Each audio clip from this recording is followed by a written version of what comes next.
Assalamualaikum warahmatullahi wabarakatuh. Perkenalkan, nama saya Via Agustina dengan NPM 25060610006. Di sini saya akan mempresentasikan hasil makalah saya yang berjudul Sistem Pengolahan Sampah Rumah Tangga di Desa Manuk pada tahun 2019. Yang pertama adalah latar belakang. Bahasa Indonesia memiliki aturan penulisan yang telah diatur dalam Pedoman Umum Ejaan Bahasa Indonesia atau PUEBI dan menjadi dasar dalam penulisan karya tulis ilmiah. Namun, masih banyak karya ilmiah khususnya yang dibuat oleh pelajar dan mahasiswa ditemukan mengandung kesalahan kebahasaan seperti kesalahan ejaan, penulisan huruf kapital, kalimat tidak efektif, paragraf yang tidak runtut, serta penggunaan unsur serapan yang tidak tepat. Kesalahan ini dapat mengurangi kualitas karya ilmiah dan menghambat pemahaman pembaca.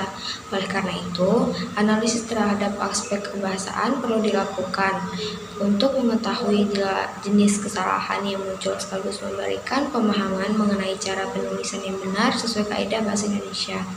Selanjutnya, rumusan masalah. Yang pertama, bagaimana kesalahan ejaan yang muncul dalam karya tulis ilmiah tersebut? Apa dampak terhadap kejelasan tulisan? Yang kedua, apakah penulisan huruf termasuk huruf kapital, huruf miring, dan huruf kecil telah diterapkan sesuai kaidah ejaan bahasa Indonesia? Yang ketiga, bentuk kalimat tidak efektif apa saja yang ditemukan dalam karya tulis ilmiah tersebut, dan bagaimana seharusnya kalimat disusun secara efektif. Yang keempat, bagaimana struktur paragraf yang digunakan dan kesalahan apa saja yang muncul terkait penyusunan paragraf dalam karya ilmiah. Yang kelima, apakah penggunaan unsur serapan dalam karya tulis tersebut sudah tepat dan mengikuti kaidah penyerapan istilah dalam bahasa Indonesia. Dan yang terakhir atau yang keenam, bagaimana solusi perbaikan untuk setiap kesalahan bahasa Indonesia yang ditemukan dalam karya ilmiah tersebut. Selanjutnya, tujuan penelitian.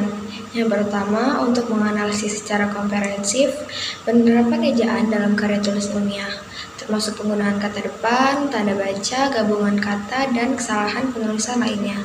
Yang kedua, untuk menilai ketepatan penggunaan huruf kapital, huruf miring, huruf kecil, dan tata tulis lainnya sesuai kaidah EBI, serta menjelaskan pengaruhnya terhadap kejelasan tulisan ilmiah. Yang ketiga, untuk mengidentifikasi kalimat-kalimat tidak efektif yang terdapat dalam karya ilmiah dan memberikan contoh perbaikan agar kalimat menjadi lebih ringkas, jelas, dan komunikatif. Yang keempat, untuk mengkaji struktur paragraf mulai dari penentuan ide pokok, kohersi antara kalimat, penggunaan kalimat penjelas, hingga kesalahan paragraf yang mengurangi kualitas tulisan. Yang kelima, untuk mengkaji penggunaan unsur serapan, baik dari segi penulisan, kesesuaian dengan aturan penyerapan bahasa asing, maupun kesalahan pemilihan kata serapan. Selanjutnya, pembahasan. Yang pertama, analisis ejaan. Terdapat banyak kesalahan ejaan yang berulang, kata yang salah tulis, kata depan yang digabung, pemakaian tanda baca tidak konsisten, serta penulisan bentuk jamak atau majemuk yang salah. Contoh-contoh konkret diambil dari teks di samping. Terdapat frasa seperti tempat pembuangan akhir yang seharusnya akhir, penulisan definisi operasional yang seharusnya definisi operasional, serta kata kuesioner yang seharusnya kuesioner. Yang kedua, analisis penulisan huruf. Terdapat banyak ketidaktepatan penggunaan huruf kapital, misalnya penulisan nama daerah tanpa kapital, seperti contoh di bawah, Desa Manuk Mulia.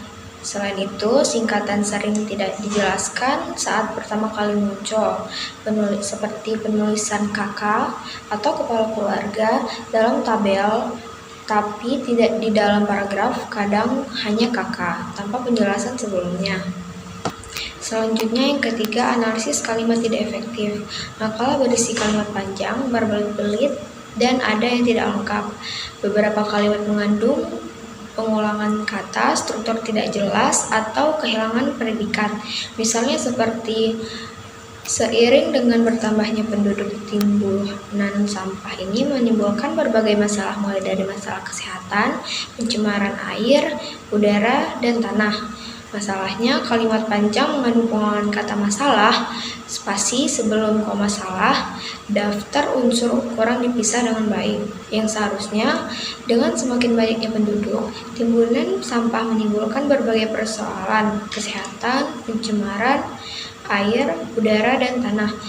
Dan juga penelitian ini bersifat deskriptif, yaitu penelitian bermaksud untuk membuat gambaran atau deskriptif mengenai situasi dan keadaan rumah dengan melibatkan gambar sistem pengolahan sampah rumah tangga. Yang seharusnya pengulangan gambaran seperti frasa melihat gambaran sistem kurang jelas. Selanjutnya yang keempat, analisis kesalahan paragraf.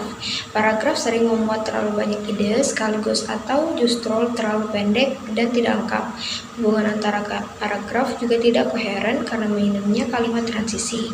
Paragraf latar belakang menggabungkan banyak ide dalam satu blok tanpa pemisah yang jelas antara definisi, kondisi masalah, dampak, dan tujuan penelitian. Seperti contoh di samping. Yang kelima atau yang terakhir yaitu analisis unsur serapan. Makalah menggunakan banyak istilah serapan yang salah seperti sistem, seharusnya sistem, insenerator yang seharusnya insinerator, dan efektivitas yang seharusnya efektivitas. Beberapa istilah asing tidak diberi terjemah atau penandaan miring. Jadi kesimpulannya, dari analisis mendalam terhadap contoh karya tulis ilmiah yang saya analisis dapat disimpulkan bahwa yang pertama, ejaan.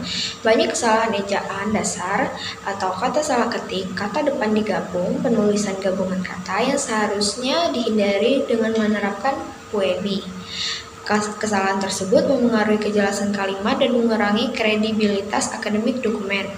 Yang kedua, penulisan huruf atau kapitalisasi. Terdapat ketidakkonsistenan menulis nama tempat atau instansi serta pengenalan singkatan. Penulisan huruf kapital harus disertakan sesuai PUEBI untuk nama diri dan awal kalimat. Yang ketiga, kalimat tidak efektif. Sejumlah kalimat berstruktur terlalu panjang, berulang, dan menggantung sehingga ide penelitian tidak tersampaikan secara ringkas dan jelas. Penyusunan kalimat yang lebih singkat dan terfokus akan meningkatkan keterbacaan. Yang keempat, paragraf. Struktur paragraf belum memenuhi kaidah atau gagasan pokok per paragraf serta koherensi antar kalimat. Pembenahan paragraf diperlukan agar argumen ilmiah terbangun secara logis. Yang kelima, unsur serapan. Penggunaan istilah asing tidak konsisten dan beberapa istilah diserap dengan ejaan keliru. Perlu mengganti istilah asing dengan padanan baku atau menandainya sesuai PUEBI. Secara umum, makalah yang saya teliti memiliki struktur penelitian yang lengkap seperti latar belakang, metode, hasil pembahasan, dan kesimpulan.